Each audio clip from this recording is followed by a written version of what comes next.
ನೀವು ಎಂಟರ್ ಆದಾಗಿಂದ ನಾನು ಅವಾಗಲೇ ಹೇಳಿದೆ ಸ್ಟಾರ್ಟಿಂಗಲ್ಲೇ ಒಂದು ರೀತಿಯಾಗಿ ಲಕ್ಷ್ಮೀ ಪಟಾಕಿ ಥರ ಸೌಂಡ್ ಮಾಡ್ತಾ ಇದ್ದೀರಾ ಆ್ಯಂಕರಿಂಗಲ್ಲೂ ಕೂಡ. ಸತ್ಯನೇ, ಲಕ್ಷ್ಮಿನೇ ಅವಳು.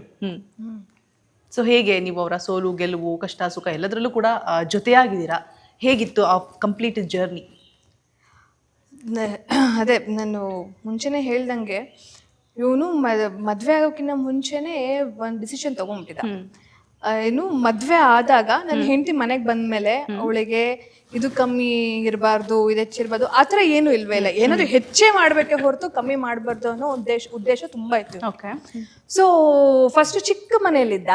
ಸೊ ಆಮೇಲೆ ಮದ್ವೆ ಸೆಟ್ ಆಯ್ತು, ನಾನು ಬರ್ತಿದ್ದೀನಿ ಅಂತ ಹೇಳ್ಬಿಟ್ಟು ಒಂದು ದೊಡ್ಡ ಮನೆ ಮಾಡ್ದ. ನನಗೆ ಏನೇನ್ ಬೇಕು, ನನಗೆ ಯಾವ್ಯಾವ ರೀತಿ ಇಷ್ಟ ಆಗುತ್ತೆ ವಸ್ತುಗಳು, ಅದೇ ರೀತಿ ಇಬ್ರು ಹೋಗಿ ಒಟ್ಟೊಟ್ಟಿಗೆ ತಗೊಂಡ್ಬರ್ತಾ ಇದ್ವಿ, ಮನೆ ಜೋಡಿಸ್ತಾ ಇದ್ವಿ. ಅಂಡ್ ಅವನು ಹೆಂಗೆ ಅಂದ್ರೆ ಕಂಪ್ಲೀಟ್ ಆಗಿ ಮನೆ ಅಂತ ಬಂದಾಗ ನನಗೆ ಬಿಟ್ಬಿಡ್ತಾನೆ, ನೀನ್ ಹೆಂಗ್ ಬೇಕೋ ಹಂಗಿರು ಅಂತ. ಆಮೇಲೆ ಇನ್ನೊಂದೇನಪ್ಪಾ ಅಂತಂದ್ರೆ ಹೊರಗಡೆ ಎಷ್ಟೇ ಕಷ್ಟ ಇರ್ಲಿ ಅವ್ನು ನನ್ನ ಹತ್ರ ಬಂದು ತೋರಿಸ್ಕೊಳಲ್ಲ. ನಾನೇ ಕೇಳ್ತೀನಿ ಏನಾಯ್ತು ಹಂಗೆ ಹೆಂಗೆ ಅಂತ. ಅವನು ಆ ಹೊರಗಡೆ ಸ್ಟ್ರೆಸ್ ಎಲ್ಲ ನನ್ ಮೇಲೆ ತಗೊಂಡ್ಬಂದು ಏನು ಹಾಕಲ್ಲ. ಎಂತ ಕಿರಿಕಿರಿ ಆಗಿರ್ಲಿ, ಹೊರಗಡೆ ಏನೋ ಕೆಲ್ಸದಲ್ಲಿ ಒಂದ್ ಸಣ್ಣ ಪುಟ್ಟ ಕಿರಿಕಿರಿಗಳಾಗೇ ಆಗಿರುತ್ತೆ.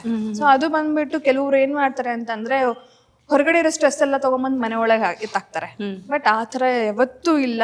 ಅವ್ನು ಹೇಳೋದು ಒಂದೇ ಒಂದು, ನೀನ್ ಆರಾಮಾಗಿ ನಿನ್ ಪಾಡಿಗೆ ನೀನು ಹೆಂಗ್ ಬೇಕೋ ಹಂಗಿರು, ಎಂಗೇಜ್ಡ್ ಆಗಿರು ಅಷ್ಟೇ. ನೀನು ಏನು ದುಡಿಲೇಬೇಕು ಮಾಡ್ಲೇಬೇಕು ಹಂಗೆ ಹೆಂಗೆ ಅಂತಲ್ಲ, but be yourself, I mean be engaged ಆಗಿರು. ನೀ ಅವಾಗ ಅವನ್ಗೂ ಸ್ವಲ್ಪ ಕಿರಿಕಿರಿ ಮಾಡೋದು ತಪ್ಪತ್ತೆ.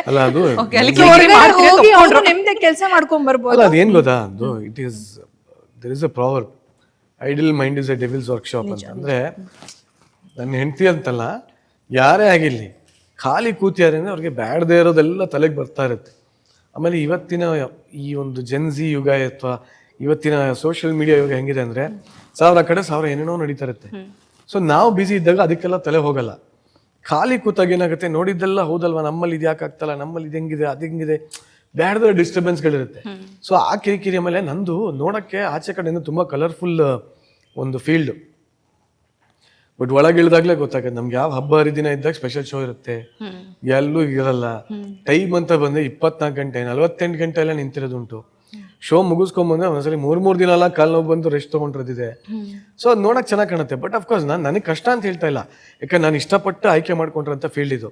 ಬಟ್ ಆ ಥರದೇ ಆದಂಥ ಒಂದು ಸ್ಟ್ರೆಸ್ ಇರುತ್ತೆ. ಮತ್ತು ಎಲ್ಲದಕ್ಕಿಂತ ಹೆಚ್ಚಾಗಿ we belong to creative field. So ಬೇರೆ ಕೆಲಸ ಥರ ಹೋದೆ, ಏನೋ ಮಾಡಿದೆ ಬಂದೆ, ಇಷ್ಟು ಅವರ್ ಇತ್ತು, ಸೊ ನಾನು ಮಾಡಿಲ್ಲ ಅಂದ್ರೆ ವರ್ಕ್ ಫ್ರಮ್ ಹೋಮ್ ಮಾಡ್ಬೋದು, ಎಲ್ಲೋ ಕೂತ್ಕೊಂಡು ಹಂಗಾಗಲ್ಲ ನಮಗೆ.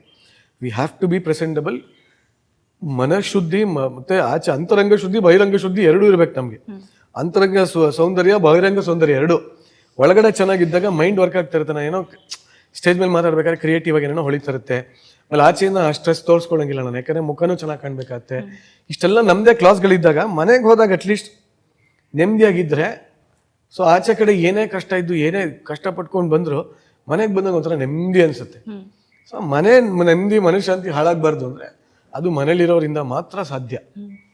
ಸೊ ಎಲ್ಲರಿಗೂ ಅದೇ ಕೇಳ್ಕೊಳ್ಳೋದು, ಮನೇಲಿರೋರನ್ನ ನೆಮ್ಮದಿಯಾಗಿರೋಕ್ಕೆ ಬಿಟ್ಬಿಡಿ, ಮನೇಲಿರೋರು ಆಚೆ ದುಡ್ಕೊಂಬರೋರನ್ನ ನೆಮ್ಮದಿಯಾಗಿರೋಕ್ಕೆ ಬಿಟ್ಬಿಡಿ.